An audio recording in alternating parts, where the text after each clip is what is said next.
प्रधानमंत्री नरेंद्र मोदी आज से मध्य प्रदेश में फूकेंगे चुनावी बिगुल। जबलपुर में करेंगे रोड शो। पश्चिम बंगाल के जलपाईगुड़ी में ममता सरकार होगी निशाने पर। बिहार के नवादा में करेंगे चुनावी जनसभा। भाजपा अध्यक्ष जेपी नड्डा तमिलनाडु में संभालेंगे चुनाव प्रचार की कमान। कडलोर, कारू, विरुधनगर में करेंगे जनसभाएं। तिरुचिरापल्ली में करेंगे रोड शो। वहीं वरिष्ठ भाजपा नेता राजनाथ सिंह राजस्थान के पिलानी में करेंगे जनसभा। अन्य दलों के नेताओं ने भी झोंकी ताकत।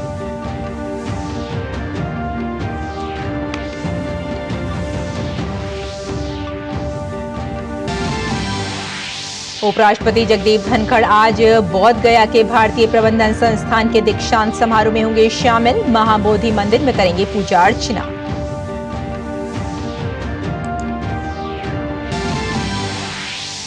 आईपीएल में आज मुंबई इंडियंस का दिल्ली कैपिटल से होगा मुकाबला। वहीं दूसरे मैच में लखनऊ सुपर जायंट्स की गुजरात टाइटंस से होगी भिड़ंत। वहीं कल राजस्थान रॉयल्स ने आरसीबी को 6 विकेट से हराकर दर्ज की अपनी चौथी जीत।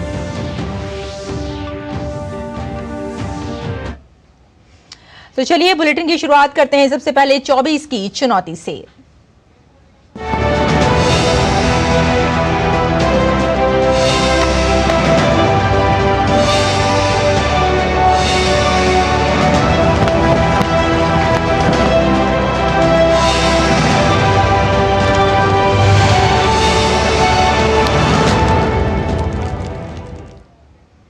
तो लोकसभा चुनाव को प्रचार अभियान चरम पर है। सभी दलों के स्टार प्रचारक मतदाताओं को लुभाने के लिए जी जान से प्रचार में जुटे हुए हैं। इसी कड़ी में प्रधानमंत्री नरेंद्र मोदी आज 3 राज्यों के चुनावी दौरे पर रहेंगे। प्रधानमंत्री बिहार के नवादा में चुनावी जनसभा को संबोधित करेंगे। भाजपा ने यहां से विवेक ठाकुर को अपना प्रत्याशी बनाया है। प्रधानमंत्री इसके बाद पश्चिम बंगाल के जलपाईगुड़ी में चुनावी रैली करेंगे।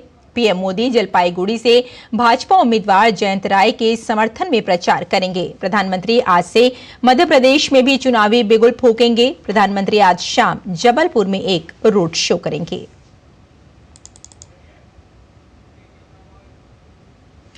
भाजपा के राष्ट्रीय प्रवक्ता सैयद शाहनवाज हुसैन ने कांग्रेस और राजद पर हमला बोलते हुए कहा कि प्रधानमंत्री मोदी के नवादा दौरे से विपक्ष के लोग घबराए हुए हैं। प्रधानमंत्री जी आज नवादा की सभा में आ रहे हैं। भारी संख्या में भीड़ आ रही है और ये प्रधानमंत्री के दौरे से जो राजद और महागठबंधन के लोग हैं इनकी जड़ें हिल गई। इनको ये लगने लगा है कि प्रधानमंत्री से जो बिहार की जनता इतना प्रेम करती है और प्रधानमंत्री भी प्रेम करते हैं बिहार से, इसलिए वो बार बार आ रहे हैं। और महागठबंधन को लगता है कि उन्होंने वीआईपी पार्टी से समझौता क्या कर लिया, वो लड़ाई में आ जाएंगे। अरे पिछली बार भी वीआईपी 0 पे आउट हुई थी, राजद 0 पे आउट हुआ था और कांग्रेस पार्टी को 1 सीट मिली थी। इस बार महागठबंधन को 1 भी सीट नहीं मिलने वाली। एलजेपी प्रमुख चिराग पासवान ने कहा है कि मोदी की गारंटी पर न सिर्फ बिहार को बल्कि पूरे देश को विश्वास होने लगा है। मीडिया से बातचीत के दौरान चिराग पासवान ने आने वाले दिनों में बिहार की 40 की 40 सीटें जीतने की उम्मीद जताई है। आने वाले दिनों में बिहार की 40 सीटें हम लोग जीतेंगे। आज नवादा की सीट पे मैं जा रहा हूँ। मेरे साथी, मेरे भाई जो कि अभी भी मौजूदा सांसद हैं राज्यसभा से, पर अब बहुत जल्द अब वो हमारे सदन में अब आएंगे, लोकसभा में वो आएंगे। उनके प्रचार में हम जा रहे हैं। प्रधानमंत्री जी भी होंगे, मेरे मुख्यमंत्री भी वहाँ पहुँच रहे हैं और मैं मानता हूँ कि एक बड़ी जीत के साथ हम लोग नवादा की और बिहार की 40 सीटें। और इसी खबर पर हमारे साथ जुड़ गए हैं हमारे संवाददाता कुमार आलोक नवादा बिहार से। कुमार, जैसे कि आज कहा जा रहा है कि सुपर संडे आज मनाया जा रहा है और पीएम का बिहार, बंगाल और एमपी का तूफानी दौरा बताया जा रहा है, चूंकि आप नवादा में मौजूद हैं। अगर हम वहां की बात करें तो नवादा क्या पूरी तरह से तैयार है प्रधानमंत्री नरेंद्र मोदी के स्वागत के लिए? अभी कुमार से हम बाद में बात करेंगे। फिलहाल यहाँ एक छोटा सा ब्रेक लेते हैं, जल्द हाजिर होते हैं। दिव्यांगों को सहानुभूति की नहीं बल्कि अवसर की है जरूरत। जो खुद अपनी आंखों से देख नहीं सकते, दूसरों के जीवन में उजियारा बिखेरने का कर रहे हैं काम। कहीं परंपरा और विरासत को सहेजने की चल रही है मुहिम, तो कहीं जन सहभागिता से समाज में सकारात्मक परिवर्तन के वाहक बन रहे हैं लोग। होंगी और भी अच्छी खबरें, देखिए मेरे साथ गुड न्यूज जज्बा इंडिया का।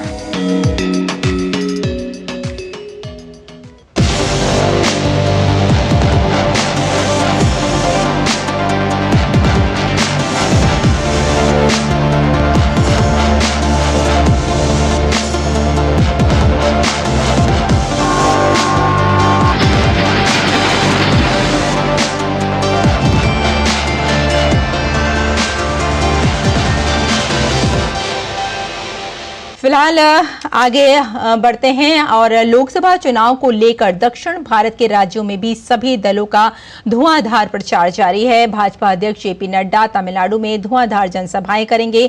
नड्डा कडलोर, कारू और विरुधनगर में जनसभाएं करेंगे। साथ ही नड्डा तिरुचिरापल्ली में रोड शो करेंगे। तमिलनाडु की सभी 39 सीटों पर पहले चरण में 19 अप्रैल को चुनाव होगा।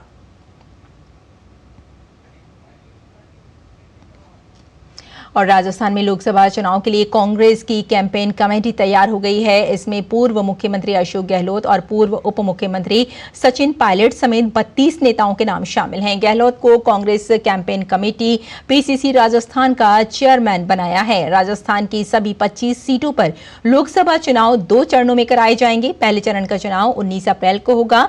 इस चरण में 12 सीटों पर चुनाव होंगे। इनमें श्रीगंगानगर, बीकानेर, चुरू, झुंझुनू, सीकर, जयपुर और जयपुर ग्रामीण के अलावा अलवर, भरतपुर और करौली, धौलपुर के साथ नागौर लोकसभा सीट पर मतदान होंगे। इसी प्रकार दूसरे चरण में 26 अप्रैल को राज्य के बाकी 13 सीटों के लिए मतदान कराया जाएगा।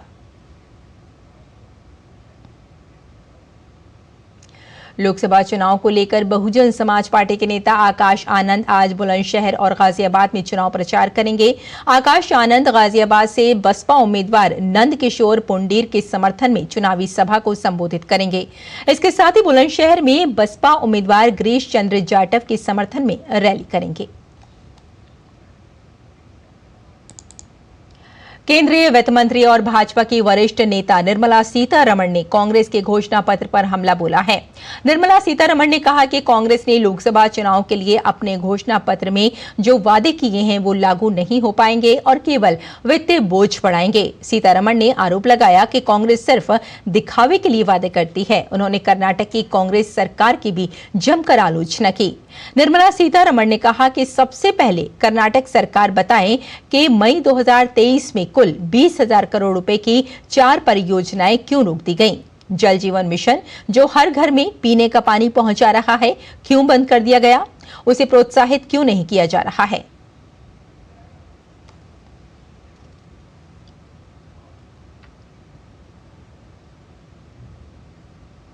केरल के मुख्यमंत्री पिनरई विजयन ने कांग्रेस के घोषणा पत्र पर जमकर हमला बोला है। पिनरई विजयन ने आर्टिकल 370 और सीएए जैसे मुद्दों पर कांग्रेस की चुप्पी पर सवाल उठाए हैं। विजयन ने कहा कि पिछले 5 साल के अनुभव से लोग समझ गए हैं कि कांग्रेस पार्टी को वोट देने का कोई मतलब नहीं है। विजयन ने कहा कि वोटों की खातिर कांग्रेस अपने मूल्यों से समझौता कर लेती है।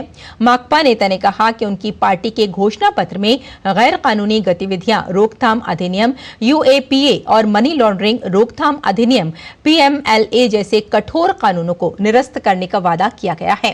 कांग्रेस के घोषणा पत्र में ये प्रतिबद्धता नहीं है।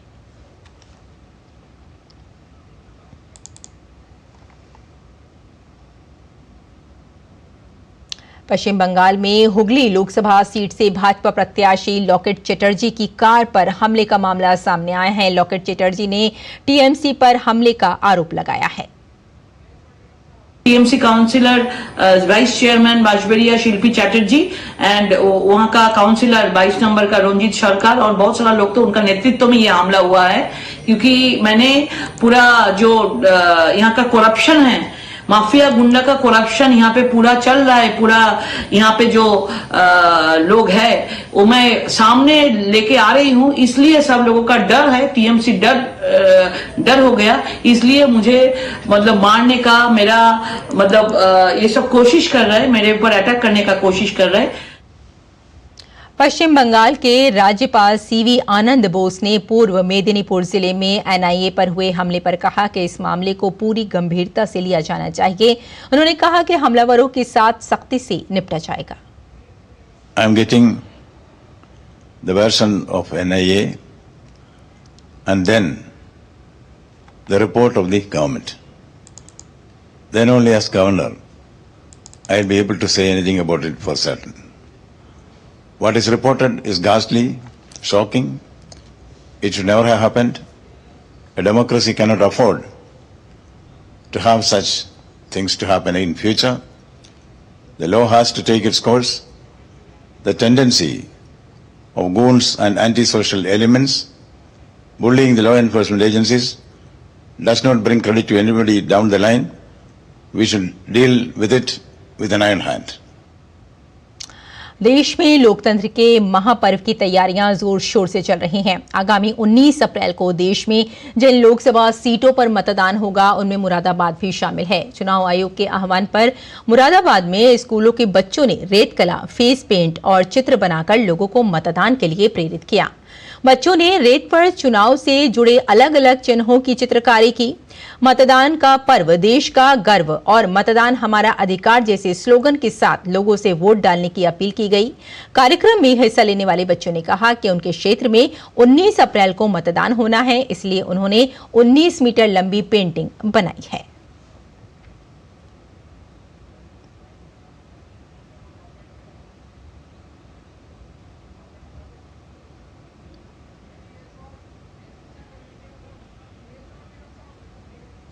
हमने लगभग फ्लैक्सी पर जो लंबी पेंटिंग बनाई है वो 19 मीटर से ज्यादा लंबी पेंटिंग बनाई है और इसके पीछे एक मकसद भी है क्योंकि 19 अप्रैल को है मतदान, तो हमने सोचा कि पेंटिंग्स भी इसी तरह से होनी चाहिए। उसमें जो हमने कार्टून्स और इलस्ट्रेशंस दिखाए हैं वो भी 19 से ज्यादा ही है। आज 19 अप्रैल को जो इलेक्शन हो रहे हैं उसके लिए मतदान करने के लिए, लोगों को जागरूक करने के लिए हम ये ड्राइंग बना रहे हैं। जो 18 साल से ऊपर के होते हैं वो लगाते हैं, मतदान करते हैं।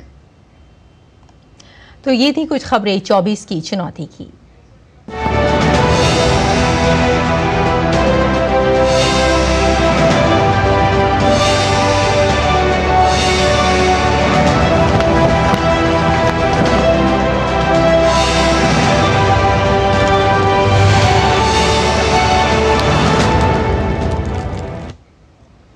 उपराष्ट्रपति जगदीप धनखड़ आज बिहार के दौरे पर रहेंगे। उपराष्ट्रपति IIM बोध गया के 6ठे दीक्षांत समारोह में मुख्य अतिथि होंगे।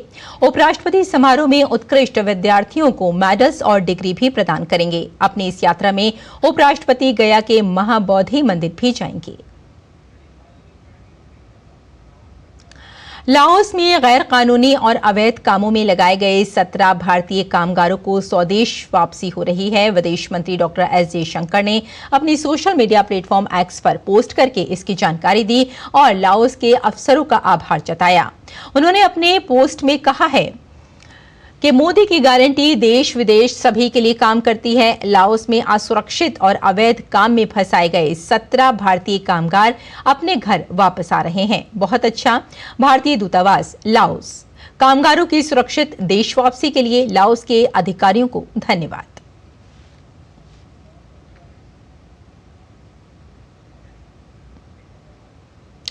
और इजराइल में सरकार विरोधी प्रदर्शनकारियों ने सड़कों पर उतरकर प्रधानमंत्री बेंजामिन नेतन्याहू के इस्तीफे और हमास के साथ चल रहे युद्ध के बीच देश में जल्द चुनाव कराने की मांग की है। तेल अवीव, कैसरिया और हाइफा की सड़कों पर प्रदर्शनकारियों ने इजरायली झंडे लहराते हुए बंधकों की रिहाई का आह्वान किया। प्रदर्शनकारी नेतन्याहू के प्रबंधन और 7 अक्टूबर से गाजा में बंधक बनाए गए लोगों की रिहाई पर बढ़ते असंतोष को व्यक्त कर रहे हैं। इस सप्ताह की शुरुआत में हजारों इजरायलियों ने यरूशलेम में प्रदर्शन किया, जिसमें प्रधानमंत्री बेंजामिन नेतन्याहू के इस्तीफे और गाजा में बंधकों को रिहा करने की गुहार लगाई गई है।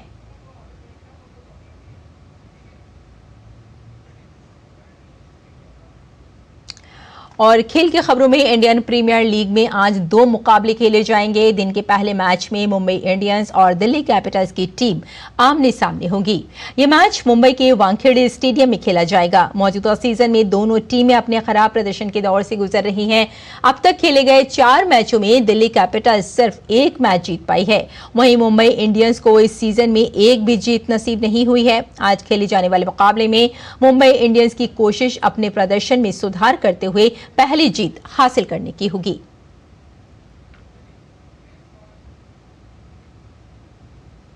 वहीं आईपीएल में आज दूसरा मैच लखनऊ सुपर जायंट्स और गुजरात टाइटंस के बीच खेला जाएगा। दोनों टीमें लखनऊ में भिड़ेंगी। इस सीजन में दोनों टीमों ने अब तक 2 मुकाबले जीते हैं। लखनऊ सुपर जायंट्स के तेज गेंदबाज मयंक यादव पर भी आज सभी की नजरें होंगी। उनके शानदार प्रदर्शन से पिछले 2 मैच में लखनऊ सुपर जायंट्स ने जीत दर्ज की थी। वहीं गुजरात के लिए शुभमन गिल ने पिछले मैच में 48 गेंदों पर नाबाद 89 रन बनाए थे। वे अपने इस प्रदर्शन को जारी रखने की कोशिश करेंगे। अंक तालिका में 7वें स्थान पर स्थित गुजरात जायंट्स की कोशिश जीत के साथ अपनी स्थिति मजबूत करने की होगी। आईपीएल में कल खेले गए मैच में राजस्थान रॉयल्स ने आरसीबी को 6 विकेट से हराकर अपनी चौथी जीत दर्ज की।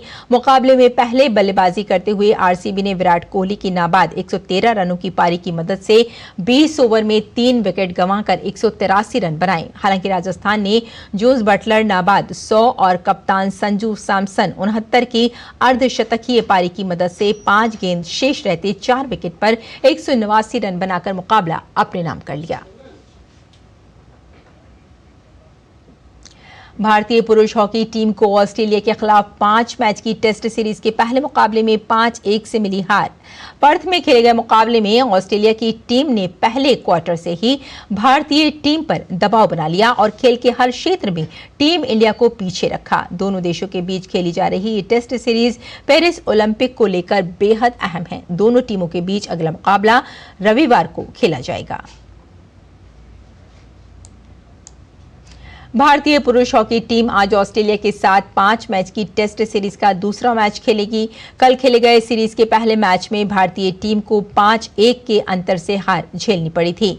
आज होने वाले मुकाबले में टीम इंडिया की कोशिश सीरीज के पहले मैच में मिली हार का बदला लेने की होगी। फिडे कैंडिडेट 2024 चेस टूर्नामेंट में भारत के युवा शतरंज स्टार आर प्रज्ञानंदा ने अपने हमवतन संतोष गुजराती विदित को हरा दिया।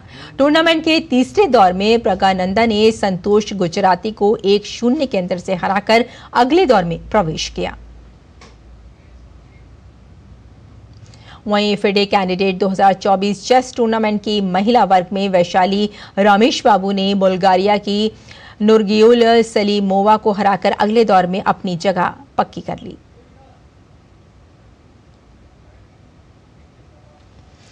कश्मीर घाटी के सोपोर की रहने वाली महज 9 साल की हुर्मत इरशाद का सपना देश के लिए क्रिकेट खेलने का है। हुर्मत के खेल को देखकर मास्टर ब्लास्टर सचिन तेंदुलकर ने अपनी सोशल मीडिया प्लेटफॉर्म पर एक वीडियो शेयर किया और लिखा कि इस प्रकार के वीडियो देखकर चेहरे पर मुस्कान आ जाती है। जम्मू कश्मीर में बदले माहौल को बयां करती देखिए ये रिपोर्ट। क्रिकेट के भगवान कहे जाने वाले मास्टर ब्लास्टर सचिन तेंदुलकर अगर किसी क्रिकेटर की तारीफ कर दें तो ये अपने आप में बड़ी बात है। जी हाँ, ये तारीफ मिली है कश्मीर घाटी के सोपोर की रहने वाली महज 9 साल की हुर्मत इरशाद को। दरअसल सचिन तेंदुलकर ने अपने सोशल मीडिया प्लेटफॉर्म पर हुर्मत का एक वीडियो शेयर कर लिखा कि इस तरह के वीडियो देखकर मेरे चेहरे पर मुस्कान आ जाती है। युवा बच्चियों को क्रिकेट खेलते देखना हमेशा अच्छा लगता है। सचिन से मिली तारीफ के बाद अपनी खुशी जाहिर करते हुए हुर्मत ने कहा कि उनका सपना मिताली राज की तरह भारत के लिए खेलना है। मैं बहुत खुश हूँ, उसने मुझे ट्वीट किया और ये मैं उसको मिलना चाहती हूँ कि मगर मुझे इंडिया टीम में सिलेक्ट होना है। मुझे नहीं डर लगता है, मुझे क्रिकेट के खेलने का बहुत शौक है, मगर वहाँ पे ये गर्ल्स नहीं खेलते हैं, मैं बॉयज के साथ फिर खेलती हूँ। सोपोर के पजलपोरा गांव की रहने वाली हुर्मत तीसरी कक्षा की छात्रा हैं। छोटी सी उम्र में सचिन से मिली तारीफ ने उन्हें रातों रात एक नई पहचान दिला दी है। जो ये हुर्मत नामी बच्ची है, ये मेरे गांव की है और छोटा मोटा एक गांव है। काफ़ी अरसे से ये इस ग्राउंड में खेलती थी, जो ईदगाह आलिया जंगीर का ग्राउंड है। और आज पूरे जंगीर के साथ साथ बिलखुसूस मेरे इस गांव के लोग काफ़ी खुश नज़र आ रहे हैं। स्पेशली प्राइम पब्लिक स्कूल के जो बच्चे हैं वो बधाइयाँ दे रहे हैं, मुबारकबाद पेश कर रहे हैं इसको कि इस तरह हमारे स्कूल या इस इलाके जंगीर से ये होनहार तालिबा निकली जिसने अपने इस क्रिकेट में अपना नाम कमाया। पिछले कुछ सालों में जम्मू कश्मीर हर क्षेत्र में आगे बढ़ा है। अगर खेल की बात करें तो कश्मीर के कई खिलाड़ी अलग अलग स्पर्धाओं में राष्ट्रीय और अंतर्राष्ट्रीय स्तर पर अपनी पहचान बना चुके हैं। वहीं हुर्मत इरशाद का ये वीडियो ये बयां करने के लिए काफी है कि आज कश्मीर घाटी में हर किसी को आगे बढ़ने और अपने सपनों को जीने का भरपूर मौका मिल रहा है। Sports desk, DD news. तो इसी के साथ दें अनुमति। नमस्कार।